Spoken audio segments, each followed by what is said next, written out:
Okay, welcome insiders. Good afternoon. Thumbs up if you can hear me. Hopefully you can. Um, good. I saw some nods. Good, thank you.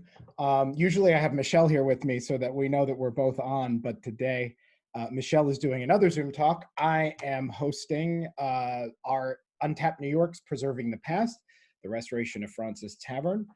It is my pleasure to introduce Mary Tsaltas-Ottomanelli, who is with Programs and Events, and she's also a historian over there. Just before I turn it over, just want to let you know, topic very close to my heart. As I was telling Mary before, when I turned 40 last year, my parents, who never come into New York, said, "What do you want to do for your 40th?" And I said, "Just take me to dinner at Fraunces Tavern." And my mother, who does not really like New York, which is so strange. I do what I do. Absolutely loved it. So if it can impress Kathy Rivers, this place is the best. Yeah. So, woohoo. So you are unmuted, correct, Mary? Yes, I am. Okay, good. So I'm going to drop my screen and then you can share your screen and go for it. Everybody enjoy. Now, while we are doing the presentation, please feel free to chat questions to Mary. I'll be monitoring the chat. And as those of you who have been doing these talks and tours with us know, we'll do some Q&A afterwards with Mary. Also, while Mary is beginning, please feel free to give a shout out as to where you're coming from. We've been enjoying seeing where all of our new insiders are from. Also guests of Fraunces Tavern Museum today as well. Let me know. We'll do a shout out at the end. All right, go. Mary, take it away. All right. Welcome, everybody. I am Mary Tsaltas-Ottomanelli, and I am the Programs and Events Assistant at Fraunces Tavern Museum. Last summer, I created a guided tour about the architecture and restoration of the building to celebrate 54 Pearl Street's 300th birthday.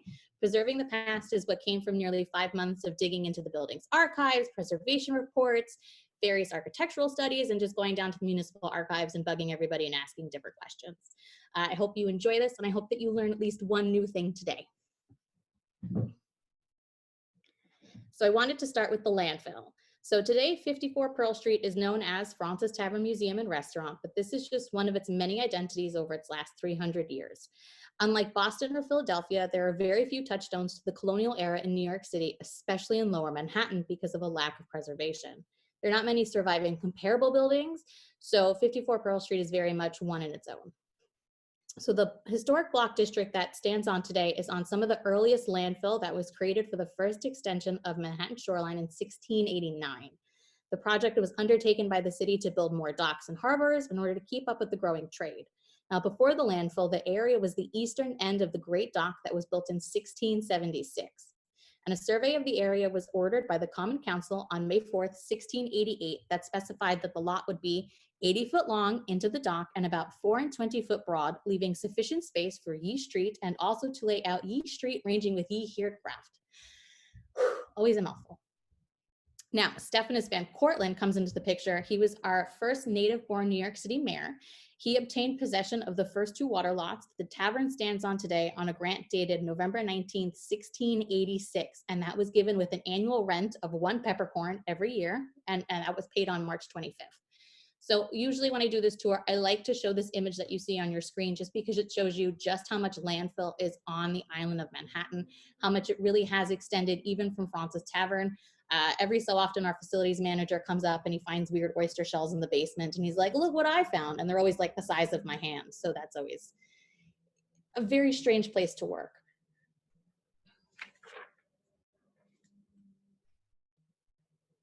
So once the land was filled in, Van Cortlandt transferred the land over as a wedding present to his daughter Anne and new son-in-law Etienne Delancey. On April 14, 1789, the Common Council granted Delancey's petition for a small piece of land on the corner of Dock, which is now Pearl, and Broad Street to build a home. It was built in the pre-Georgian style, and the home was probably one of the most fashionable in the area because of the family's wealth. The only known description of the structure states that it had a hip roof mansion of several stories with the facing of Dock or Broad Street. A good comparison of what the structure looks like is the Phillips Dutch House, which is the Yonkers City Hall. Interestingly enough, it's unclear if the Delanceys ever actually occupied the house once completed.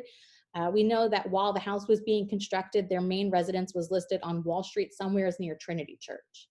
Now, in 1738, the building was leased out to Henry Holt, who used it as a dance hall. And from 1740 until the time when Samuel Fraunces purchases the building, it was owned by the Delancey, Robinson and Co. and was likely used for mercantile or trading purposes, some sort of storage or something or another, because they were next to the docks. So here in these portraits, you can see the beautiful couple who never actually lived in our building. The museum is most associated during the time of Samuel Fraunces, when he owned and operated the building. We don't know much about Fraunces' early life. We know that he declared himself an innkeeper and granted a tavern license in 1756, and then his whereabouts in New York City for the next 2 years are completely unknown. Between 1758 and 1762, Fraunces owned and operated the Freemasons' Arms, located on the west side of Broadway, and he mortgaged that tavern to purchase 54 Pearl Street on January 15th, 1762 for about £2,000. Now, with all the weird conversion rates and Google something or another, I figured out it's probably around $360,000. That is a very good real estate purchase for New York City, especially Lower Manhattan. On April 4th, 1763, Fraunces advertises in the New York Gazette for the first time that he has moved to the former Delancey mansion and that he opened up an ordinary tavern of the sign of the Queen Charlotte. He continued to advertise the tavern and boasted he had some of the best food in the city, offering beefsteak, mutton or pork chops, veal cutlets, and of course, fresh oysters because we're on Pearl Street. He even offered some of the first delivery service in the city, so this is when I usually make my really terrible joke that we invented Seamless. Now, Fraunces gives the only known accurate depiction of what the building looked like in the 1770s. He states it was 3 stories high with a tile and lead roof, had 14 fireplaces, a most excellent large kitchen, fine dry cellars with good convenient office, sufficient for a large family. The business above mentioned, a merchant or any other trader, is a comer house, a very open and very open and airy, and the most complete repair and near to the ferry. This description holds pretty true today, in my opinion. So we have many revolutionary ties during this time. The tavern was the headquarters to the Sons of Liberty. During this time, Fraunces acted as a spy for the Patriots during the British occupation, often getting British officers drunk and then getting their secrets out of them and writing to Washington about it. This is where Washington celebrated the end of Evacuation Day on November 25th, 1783, which was the last day that any loyalists were allowed or British militia were allowed in New York City. And we are most famous for this is where Washington gave his farewell address to his officers on December 4th in our long room. This was the last time he would address his officers as the commander-in-chief of our Continental Army. He would then promise Martha he was going to meet her for Christmas, and he made it to Mount Vernon almost in the nick of time on Christmas Eve, which is one of my favorite things to say. Many years later, we would become the first government offices to Henry Knox, John Jay, and Alexander Hamilton in 1789. Hopefully everybody knows those names. Now, as we move into the beginning of the 19th century, the ranks of the Revolutionary veterans begins to thin out. And although the tavern becomes less and less the scene of commemorative meetings, the building never really lost its connection with Washington's farewell and Samuel Fraunces. Towards the middle of the century, the residential district begins to move uptown, and the area around Pearl and Broad become a maritime district with a largely 5-story warehouses everywhere. Its structure, its function, its surrounding neighborhood no longer resemble the waterfront mansion that the Delanceys built 100 years earlier. The image that I have up here is an illustration from Valentine's Manual of Old New York, which is like the Zagat, where it just highlights historical and interesting places in the city. This was, until the restoration, considered the oldest reliable image of the building in the late 18th and early 19th century. So when I start talking a little bit more about the restoration, we'll talk about why it actually wasn't.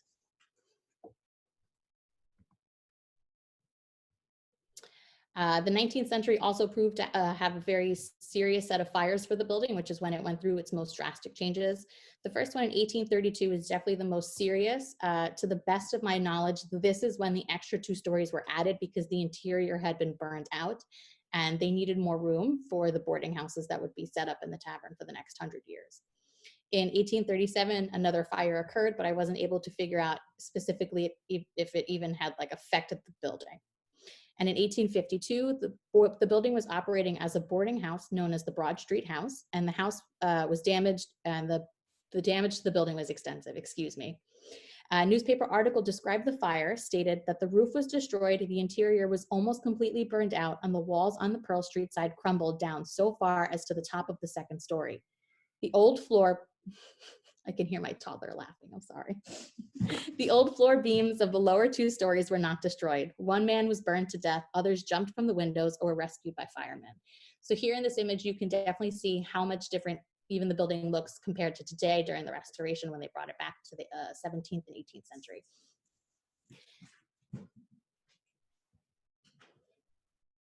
So here are some photographs of how differently the building would look in the 19th century.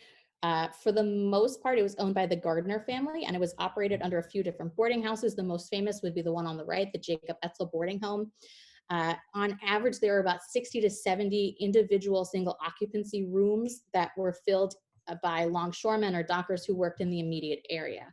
So you can see very few families, mostly just single men living in these tiny, tiny rooms.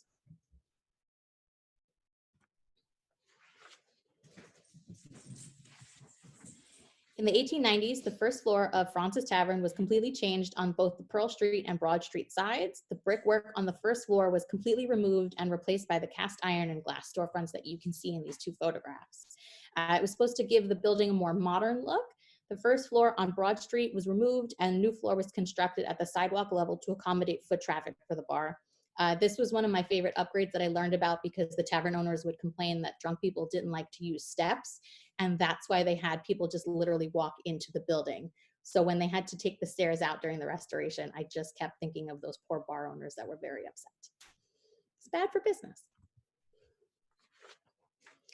Now, by the early 20th century, there is a movement towards preservation, which is seen in the growth of the colonial revival movement, which puts a very heavy emphasis on very romanticized version of American history.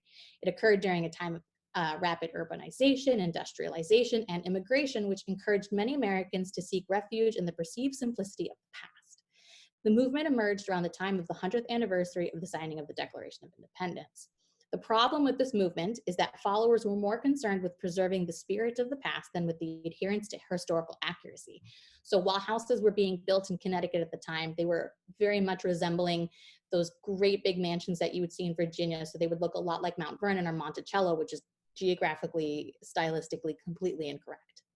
The restoration of the tavern, it's closely related to the growth of this revival movement because the building wholly represents the growth of patriotic groups and organizations and their efforts to save and commemorate important sites in our nation's history, especially with ties to George Washington. So interest in historical sites had been limited to battlefields and bigger homes like Monticello and Mount Vernon. So this was a way for smaller historical locations to make history a lot more accessible. Many New Yorkers at the time would have never been able to go down to Virginia to see Yorktown, to see Mount Vernon, to see Monticello or any other founding fathers' homes that had been preserved at the time. So to be able to go into a place and say George Washington was here makes it a lot more accessible to the average person.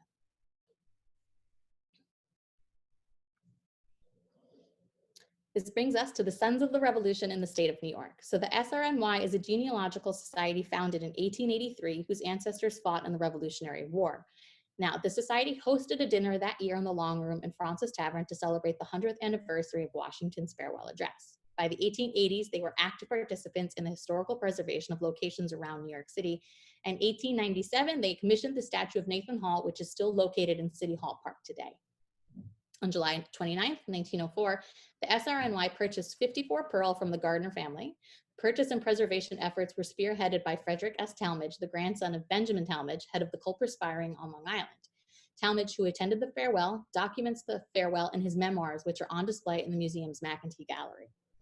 Now, before the SRNY purchases the building, it's important to remember that other societies had shown interest in buying the building for their own preservation efforts. The Daughters of the Revolution joined forces with the American Scenic and Historical Preservation Society in 1901. They had this wild petition to have the city buy the entire block, raise all of the buildings, pick up 54 Pearl, move it to the center of the building, to the center of the block, and create Patriots Park. This was flirted with a lot with city local parks departments. Meetings happen, bureaucracy happens, petitions happen, so on and so forth. They eventually decided that they didn't want to make Fraunces Tavern public property, and they thought it was best to be put into private hands, so they opted against it. And that's when the Sons of the Revolution stepped in and purchased the building because they had the funds too. In October of 1905, William H. Mercereau is contracted by the SRNY to begin the restoration of 54 Pearl. This becomes one of the first and largest restorations of its kind in the United States history. The Staten Island native was the best person at the time to take on this role. Mercereau's architectural resume includes some early preservation work on the Old Dutch Church in Sleepy Hollow and the Old Sweets Church in Wilmington, Delaware, as well as many other smaller locations in the 1890s. This image is one of the original statements of cost that Mercereau presented to the SRNY when submitting his designs to be finalized. So you can see just how much all of the materials that he thought needed were going to cost at the time, which is something that I wish my actual general contractor had handed me at one point in time, because these prices are fabulous.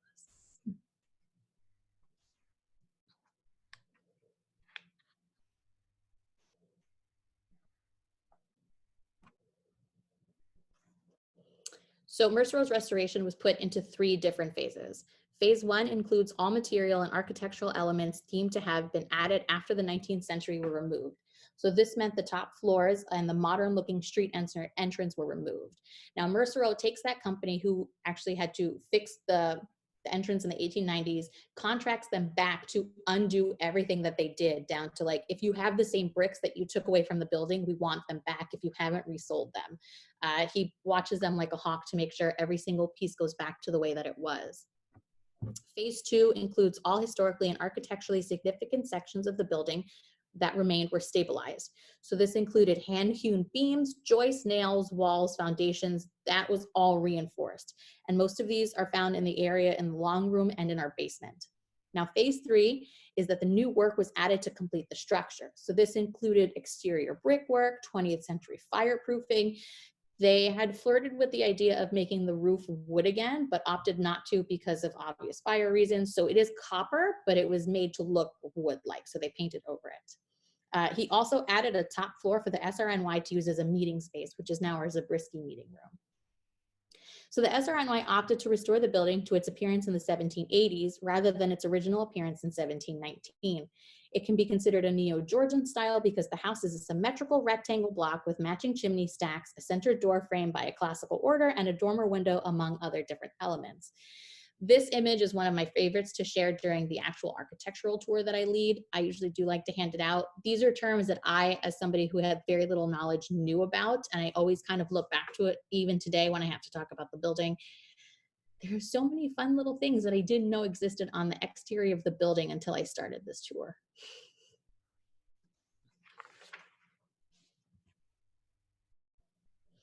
So 2 colonial structures that heavily influenced Mercereau's restoration are the Van Cortlandt and the Phillips Manor, as they were both built in the same 50-year period and redone in the same English style.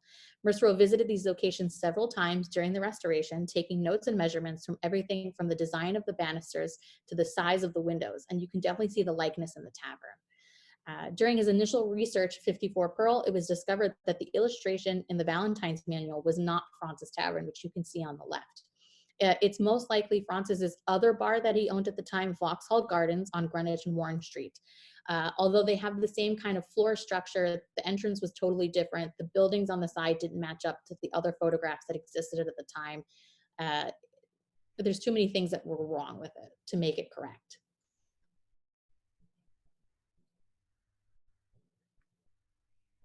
These are great photographs taken sometime around 1906. You can see the building during the restoration, almost completely gutted. It's during this time when the top floors were removed and Mercereau discovered the original roof line of the building. Most of the original structure can be seen on the exterior, specifically that brickwork that you see. So you can see everybody kind of tearing away at the building. It looks very different from everything else.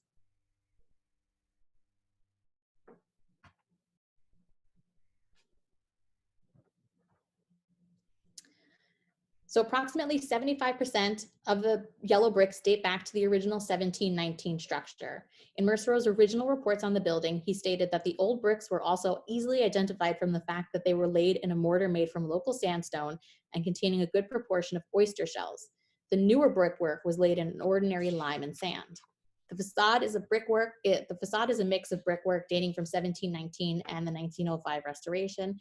If you look closely, if you've ever been to the building, The 18th century brick is generally located between the window openings, while the early 20th century brick is located between the stories. So you can kind of see the discoloration between the two bricks on this photograph. Shout out to Scott, our director, for taking these photos, because I apparently look at the building so many times that I didn't actually think to take a photo of it. So very thankful for him. You can see the discoloration in the bricks. The red bricks were believed to have been red English brick. So when they were doing the restoration, they had to change out some of the discoloration. They had to change out some of the bricks because of the just age, wear and tear and stuff like that. The yellow bricks were initially going to be handmade to match the 1719 bricks, but there was still a yard in Rotterdam that the 17th century bricks were still being made by hand. So it was by great luck that they ordered about 14,000 bricks to be handmade and imported. And then when they had to replace the red bricks that you can see above the windowsills and on the other side of the building, those were acquired from old homes being torn down in Baltimore. I have no follow-up. These were found in very weird pieces of scrap paper that I found in architectural reports and Mercer Rose paperwork. I searched night and day for months to find some sort of customs paper, because 14,000 bricks going through the custom house down the block should have existed. I cannot find it. I need to find it. It's one of those like white whale situations.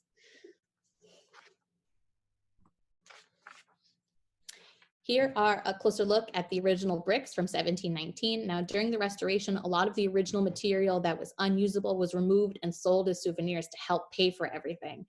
These are on display in the museum's Monument to Memory exhibition, which details the 300-year history of the building. This brickwork was returned to the building somewhere around 2012. If you want a more detailed look at any of the photographs that I've been sharing, please check out the museum's online collections database.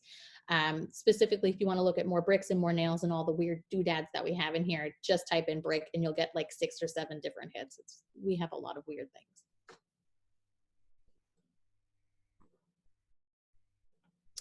These pictures show some of the oldest parts of the building. So it's the oak ceiling beams on the right and the interior wall plaster on the second floor on your left.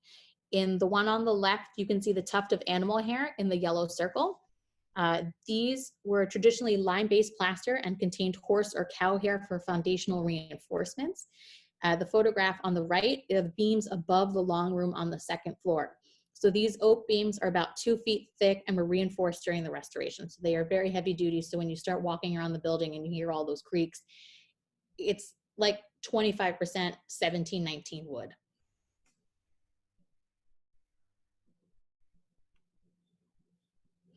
So the quote I added here about the long room is from Mercer Rose reports on the building, stating that most of the materials that they found in the long room date back to the Delanceys. Most of the original pieces from the 1719 structure can be found in the room, but they are unfortunately just not visible. These two images show you the same exact corner. The one on the left is from the restoration, when they discovered that the original structural beams and brickwork were behind the walls. And the image on the right shows Ian Kahn playing George Washington during our annual farewell address open house weekend. It's the same corner all the way in the back. I, again, have never actually needed a close-up photograph of that corner, so this was the best that I can do. So hopefully you guys get some sort of an idea of what you're looking at.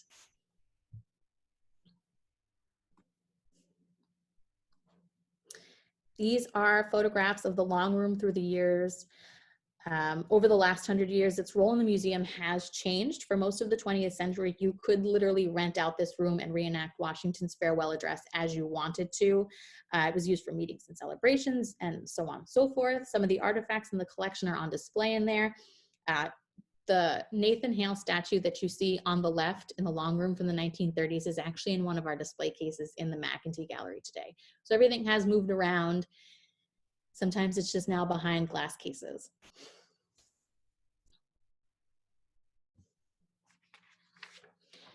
One of the most significant redesigns occurred actually during the 1970s to celebrate the bicentennial. One of the changes included changing out the floorboards, which were taken from a barn in Pennsylvania. If I'm not mistaken, the barn was from the late 1600s, early 1700s, and the boards were about 8 to 12 inches in width and nailed in with this very special steel cut nail with a special head. So they were actually put in specifically to the building. They are one of my favorite artifacts in the room besides the long table, because it's so rare that you have wood that's been so well maintained. I'm a very big believer in following footsteps of other people to find out their stories. So I always think about how many people have stepped on this wood and where they've gone and where they're going to and where they will go to next. The most recent change to the room occurred last year for the building's 300th anniversary. We opened up our museum reader rail enhancement projects, which opens up the room to the visitors about another foot in, so it's very immersive. So everything that's in that room is dated back to the 18th and early 17th and 18th century. So it's all period appropriate. So the room is set up to show you what an average ordinary service would have looked like for Samuel Fraunces when he owned and operated the building.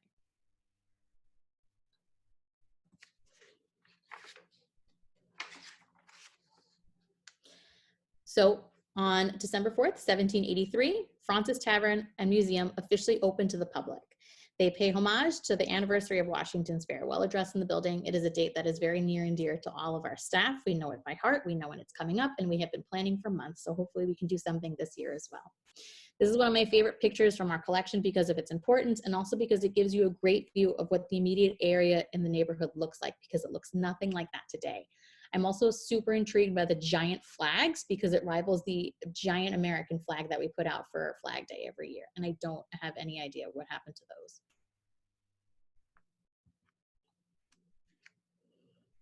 So these images show you the building in the early 20th century. On the left, you can see the SRNY selling war bonds outside to raise money for World War I.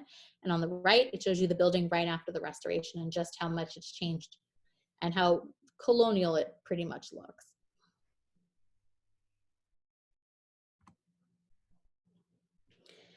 And these are photos from the building in the 1940s and the 1930s. And again, you're able to see the neighborhood around you and even how much it's changed from the early 1907 photo to what it looks like in the 1930s and the 1940s.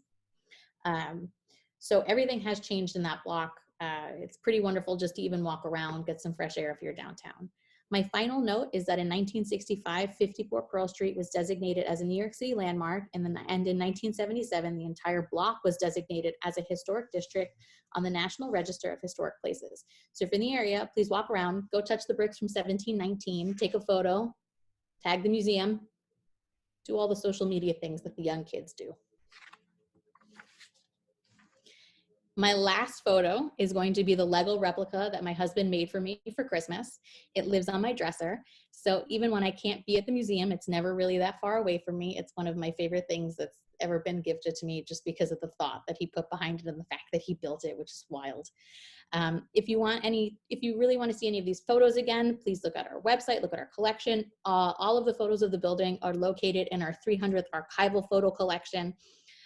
Thank you to Untapped Cities for this wonderful platform to give this lecture, especially during Historic Preservation Month. And of course, thank you to my Fraunces Tavern team for helping me put this whole thing together. So if you have any questions, I will be happy to answer them to the best of my ability. Cool. Mary, thank you. That was great. We just had a couple of one or two questions from the chat, and all of you guys listening right now, feel free to type questions into the chat or do the raise hand function. I will try to balance that out. So one of the things Beth has asked, can you tell us about the discovery under the eaves of the building? I think that's what she said. I lost my chat for a second.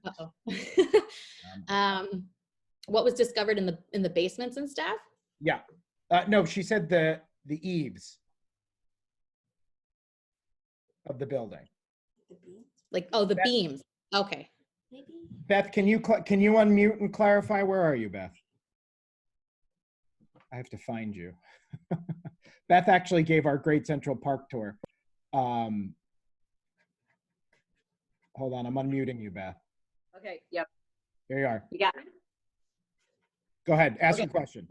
Okay, so I saw an article not too long ago with a guy like sort of up under the roof of the building, and he found some documents or something. Am I mistaken? It was in Fraunces. Moving around, finding documents. I mean, it's always a possibility. We generally, as we move stuff around, I know during the years when we've taken walls down, moved everything around, like I said, our facilities manager comes upstairs usually like weekly with a weird oyster that he's found, because we have one of the oldest like foundation walls in the city. It's possible. They've definitely found some weird stuff. I know when they redid the restaurant a decade ago, they found newspapers and stuff that were just crunched in the wall that construction workers usually leave as like timestamps. So you could be right. I just may not know it personally myself. No, I might be misinterpreting something, so no worries. But that's how history's made. Thanks, Beth. So we have, Jeffrey Bernard asked, is the rope off section of the museum ever open to the public? So do you ever open up, I think that's the long room, right? I know it's roped off. Usually you can walk. Zabriskie on the 4th floor is usually roped off. Okay. That's usually not open to the public. That's a private meeting space that the Sons use, that the museum staff use, and that can be rented out for special occasions. It is quite a beautiful room. There is stained glass on the ceiling. It's just got a bunch of pictures of old past presidents in there, and it houses our library and a bunch of other stuff. Cool. Also, Jeffrey, just to answer your question from the beginning, I don't know if you can see it. My camera's a little weird. These are peppercorns. Jeffrey asked what a peppercorn is. I know with the white background it goes in and out, but it's pepper before it's ground. So I went and got that for you. Michael Wolf asked, would the building have been demolished in 1904 if the SRNY hadn't bought it? And yeah, well, I'll let you take that one first. Yes and no. There was a lot of competition to purchase the building in the early 1900s, like I had mentioned with Dar. It was slated to be demolished just because it was in kind of poor condition, just being used as a boarding house for 100 years. The owners and the gardeners had not maintained the building, and it was slowly losing its historical importance to the public, but not necessarily to the genealogical groups and the historical preservation groups. So had it not been for a group, the building would have been demolished. Okay. Matthew Cummings asked, anything about the FALN bombing in 1975? There wasn't any. Oh, sorry, follow up. He just said, but to follow up, what new restoration work was required after that? Not much foundational issues happened during that unfortunate situation in our museum. It's more so seen in like architectural reports, but I don't know anything that made it unstable. Okay. I think there's a crack in the Bissell room. If you look at one of the paintings in the restaurant in the back where they have all the very high, big blue chairs, there's a crack in the wall. And I think that's the only issue that happened from that bombing. Okay. I have a question for you from myself. I remember reading in descriptions of Washington's farewell address, he gives it was around lunchtime, I think. He gives his farewell, everybody's crying, they go lunch, and then they say he walks out the back of the tavern and gets on a boat. Did the tavern have a dock on the river? By that time, the shoreline had extended a little bit more, if I'm not mistaken. So he would have walked down to South Ferry, basically where the Staten Island Ferry is, which is our backyard anyways. Right. Would have walked down. He took a ferry down to Annapolis and he gave in his resignation from there. He didn't stay long. He walked in. He wasn't sure what he was going to do. He knew that he had about 2 or 3 weeks to get back to Martha. So he had a very emotional ceremony and he left. Right. Yeah. That's one of my favorite stories, that the whole thing. The lunch, the activity of it. Yeah, the whole thing, and then him getting back to Martha for Christmas Eve. I love it. Ralph asks, is the elevator in the main building or is it in an adjoining building? When and how did the building connect with those around it? Oh, my elevator. That elevator, I swear, is a relic of its own in our building. That was added, I want to say, in the 90s. So slowly but surely, the SRNY purchased 54 Pearl. They purchased 58 Pearl, which is directly next door to us, in the 1940s, 1945, 1947-ish range. And then throughout the 1960s and 1970s, they start purchasing other buildings. So the whole entire complex is about 5 buildings. It's 54, 58, 101, 102, and then 105 water. So slowly but surely, as we grew as a museum, as we grew as a restaurant, we realized that we had to meet the demand of the public, so we had to grow. So they start knocking down walls, they start completing the complex. The elevator is located in the back of 58 Pearl. So it's towards the end of the museum, closer to the entrance of the administrative part of the museum at that point. That was added, I want to say, in the 80s or 90s. And I know we got air conditioning in the flag gallery in the late 90s, which was a very big deal. You find very weird notes searching through all of the weird paperwork. I bet. Any other questions from you guys? These are great. By the way, if anybody's typing while we are, the shout outs in the beginning today, we had some good ones. We got London, Princeton, New Jersey, Palo Alto, California via Manhattan, Hohokus, New Jersey, Clinton, New York, and somebody put the Bowery. I love that. Welcome from the Bowery. Always glad to have everyone here. I think if that's it, I want to thank you, Mary. Is there anything else you want to tell our insiders, our guests today about? Subscribe to the newsletter, check out our website. We've got a digital gallery from Valuable going up. We've got tons of blog posts. We post daily on Instagram and Facebook, and we just want to hear from you and hear what you want to hear. And we hope to see you guys soon. Yeah, I will say again, on a personal note, I will say that Fraunces Tavern is one of the best kept secrets in Lower Manhattan. A lot of people walk by it all the time, but they don't stop in for a beer or a drink or have There's dinner. a museum upstairs is what we normally have to shout. Yes, the museum is amazing. My favorite thing is the newspaper from the evacuation day. I love that. I bring everybody there. I'm like, look at this. So it's great. Well, Ralph Lewis asks, Peter Tannen from San Francisco, thanks. Vauxhall Garden, how did Fraunces come to own it? Was Fraunces a black man, as once was claimed? Also, another question that came in. Okay. So I don't know exactly how he came to own Vauxhall. He was very good at buying things. He was very good at buying taverns, not so good at operating them. I know after he left New York, when he went to Philadelphia, he opened up another Fraunces Tavern, and that only lasted about a year. He owned, bought, classic New York real estate kind of a person. Okay. And what was the second question? Was Fraunces a black man?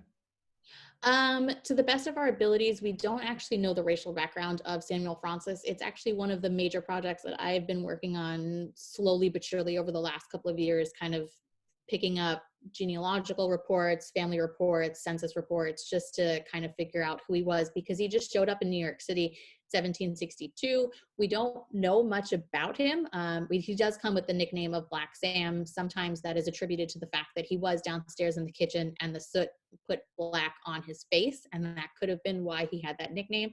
But again, it's also a possibility that he was in fact an African-American man. Yeah, cool.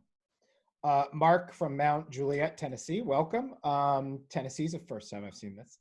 Is the painting in the long room of Samuel Fraunces? Robert asks.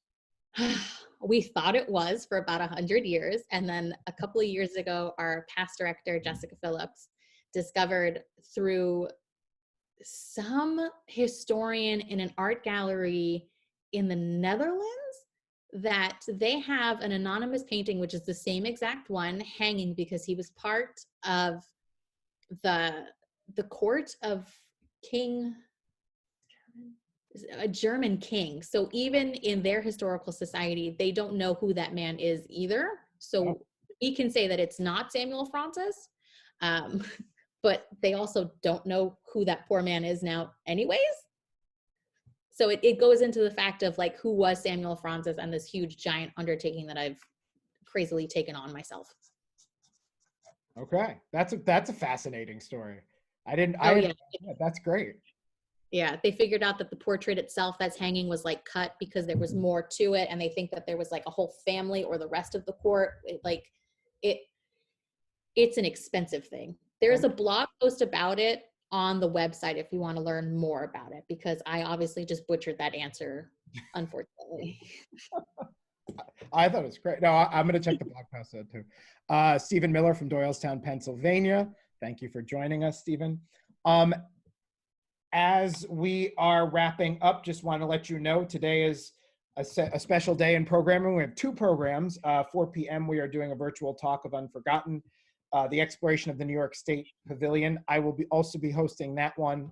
For those of you who've been on a bunch of these, Aaron Assis will be there. We will be screening his short film about the pavilion and talking to the people for the pavilion and also the paint crew, the guys who helped to save the pavilion from demolition. It's awesome. Tomorrow we are doing virtual talk Ellis Island at noon, the Island of Hope, Island of Tears. Really excited about that. And then Tuesday we have a virtual talk Dykeman discovered Manhattan's last farmhouse. So we hope you guys continue to join on. Great crowd today. Oh, thanks, Klaus. See you at 4. I'll be back. Thank you, Mary. Thank you, Fraunces Tavern Museum, for this. This has been awesome. Hope you guys have a good day. You stay safe. Thanks. Thank you all. Have a good one. Bye, guys.